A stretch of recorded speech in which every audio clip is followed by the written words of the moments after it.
The saying goes, happy wife, happy life.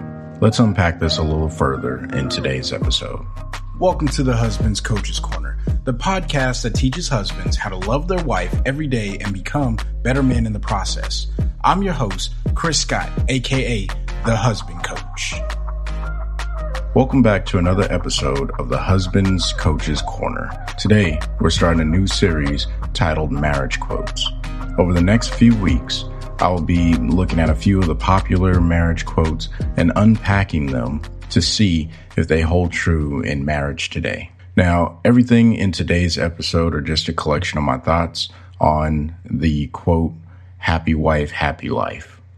What I ask each listener to do is to send me an email at husbandcoach2020@gmail.com and let me know your thoughts on this quote in today's episode. At the end of the series, what I want to do is collect all of the quotes and the notes that I got from the listeners of the show and do a feature of each one of you, potentially even interviewing you. So if that's something you're interested in, please send me an email so we can start working that out and get you on the show. Now, today is probably one of the most popular quotes that we have all heard, happy wife, happy life. This quote seems to be simple, but let's see if it actually holds true in our marriage. To start investigating if this is a true statement, we have to ask ourselves, what brings me joy and happiness in my marriage? Many of us will answer with peace, fulfillment, fun, respect, things like that. If those are the things that you want out of your marriage, then you have to do something to work towards getting those things. It's hard to believe that you can enter into marriage, do nothing, and still get peace, fulfillment, fun, respect, or whatever you answered with that brings you happiness in your marriage. A few weeks ago, I talked about prioritizing your wife. See, when you're selfless with your time and energy towards your wife, it builds trust and confidence, which means you are making her happy. When our wives are happy, they want to match us and return the favor. A more simple way of putting this is, the more we invest in our wife, the more we will see the return on that investment.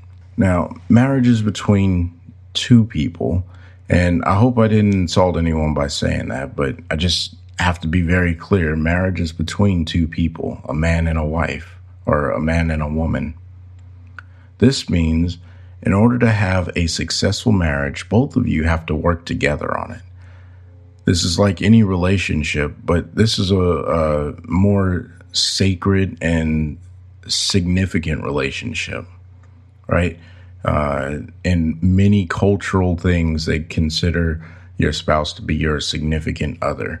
And the reason for that is it's a relationship that is going to take a lot of effort to build. And once it's there, it's going to take effort to maintain. So when you start to build the relationship with your wife and investing into her, her life will start to get better, which in turn, your life will start to improve. Okay. The more our wife becomes happy, the more she wants to show us that she's happy, that she wants to affirm the things that we're doing. So it's extremely important that we do that. Now, I think this quote is very true, but unfortunately, it gets a bad stereotype of the submissive husband that just does the things that our wives want us to do to shut her up or to pacify her, right? The quote is so much more than that. The quote is so much deeper than I'm just doing something to make my wife stop nagging me. You see, when you as a husband just do something, or when we do something to stop our wives nagging, it's similar to a doctor who gives you pain medicine because you're complaining to him about something that hurts, be it in your arm, your head, your neck. We wouldn't just accept, oh yeah, here's pain medicine, deal with it. We would probably want him to find out what's causing the pain in whatever part of the body that you're talking about. The same thing holds true in our marriage. When our wives come to us and we classify it as nagging, this is an opportunity for us to unpack whatever it is that she's nagging about and really get to the unmet need. Because the unmet need is the thing that's going to build your relationship, where you need to invest your time in, and ultimately she will become happy. And I am a walking testimony of this.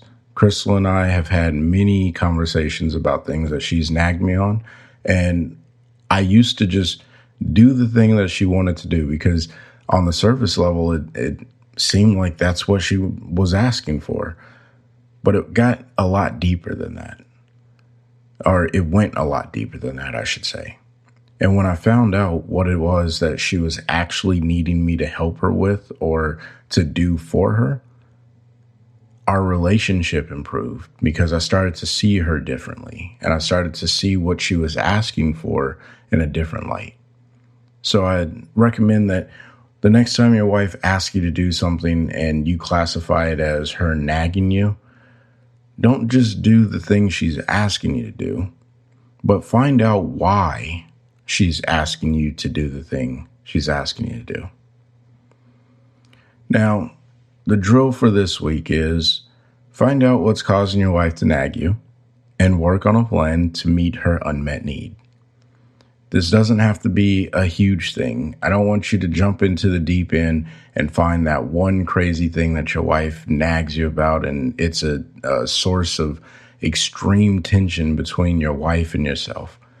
Instead, what I want you to do is find something that your wife consistently asks you to do, and you consider it to be her nagging you, and then just ask her, why does this bother you so much? And you may not get that answer immediately. She may have to think about it. Or maybe you'll get a very simple answer because it just does. Crystal tells me that sometimes. And then it's like, okay, I understand that this bothers you. I can see that. But help me understand why it bothers you. Because I feel, and you can tell your wife this is dialogue that you can share with your wife. I feel as if you have an unmet need and it's causing something deeper in you or hurting something deeper in you, which is why you continue to bring this up. And most wives, when they hear that, they're going to say, oh, wow, look at that smart dude.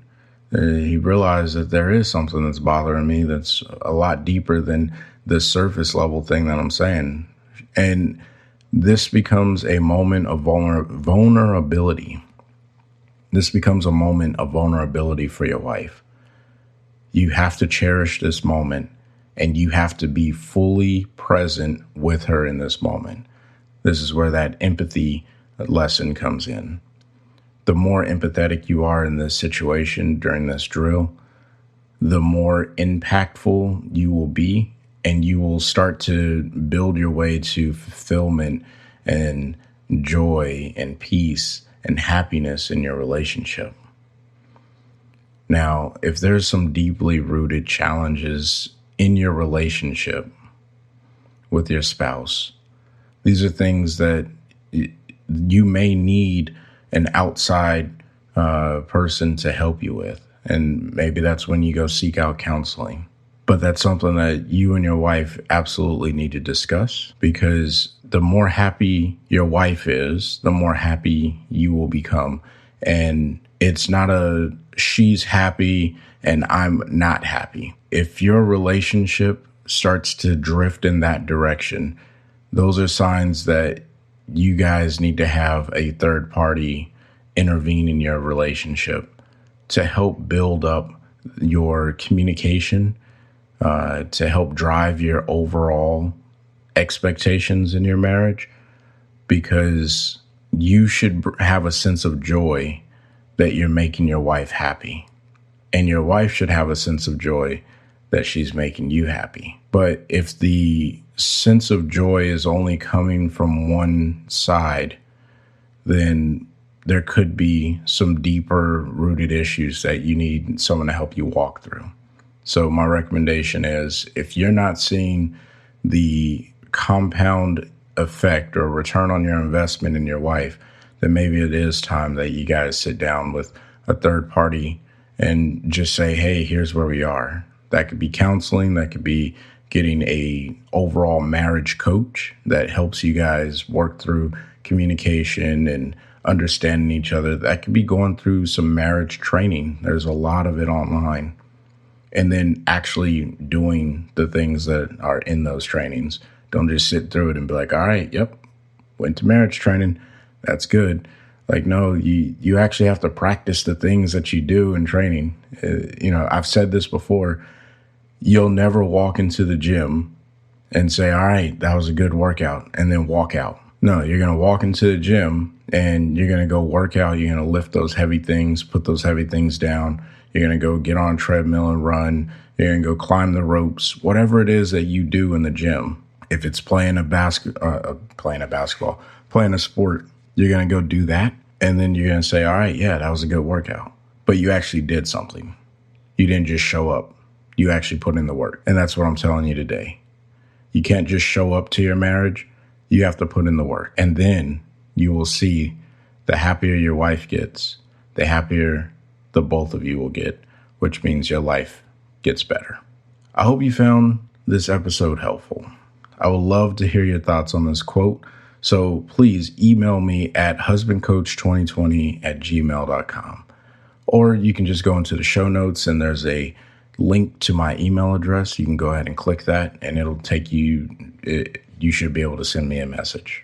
All right. Also, if the platform that you're listening to this show on, if it allows for reviews, I have to ask, please leave a review. This helps the show grow and reach others across the globe, and it helps build marriages and husbands. So please leave a remark or a comment so that way we can help marriages all over the world continue to grow. I want to thank you all for listening, and until the next time, find a way to love your wife every day. Peace.